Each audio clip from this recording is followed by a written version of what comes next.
తెలిసితే మోక్షము తెలియకున్న బంధము. ఎందుకు తినకూడదు? వెల్లుల్లి అంటే చిన్నుల్లిపాయలు అండి, అవి తినకూడదు. ఆధ్యాత్మిక వ్యక్తులు అది స్వీకరించకూడదు.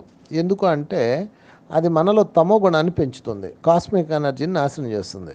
సో మీరు ఎంతో సాధన చేసి వెల్లుల్లిపాయ తిన్నారనుకోండి, అది మీలో ఉన్న కాస్మిక్ ఎనర్జీని కాల్చేస్తుంది. అది శరీరానికి మంచిది అవ్వచ్చేమో, హార్ట్కి మంచిది, బ్లడ్కి మంచిది ఏదో చెప్పచ్చు, ఓకే, ఆయుర్వేద గుణాలు ఉంటే ఉండొచ్చు, కానీ అది కాస్మిక్ ఎనర్జీని పాడు చేస్తుంది. అది మాంసాహారుల తాలూకా ఎఫెక్ట్ దానిలో ఉంటుంది, మాంసాహారం తాలూకా ఎఫెక్ట్. అందుకని సాధకులు వెల్లుల్లిపాయ తినకూడదు. తింటే అది కాస్మిక్ ఎనర్జీని పాడు చేస్తుంది. మీరు ఎంతో కష్టపడి సంపాదించుకున్న ఆ విశ్వశక్తి ఆ వెల్లుల్లిపాయ వల్ల పోతుంది. కనుక దాని పట్ల అవేర్నెస్తో ఉండండి.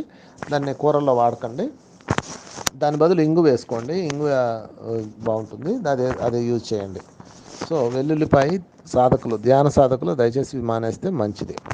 వాళ్ళ సాధన పర్ఫెక్ట్ అవుతుంది, లేదంటే వాళ్ళు తమో గుణం పెరిగి నిద్ర వస్తుంది. అందుకని దయచేసి ఆ విషయంలో అవేర్నెస్తో ఉండాలి.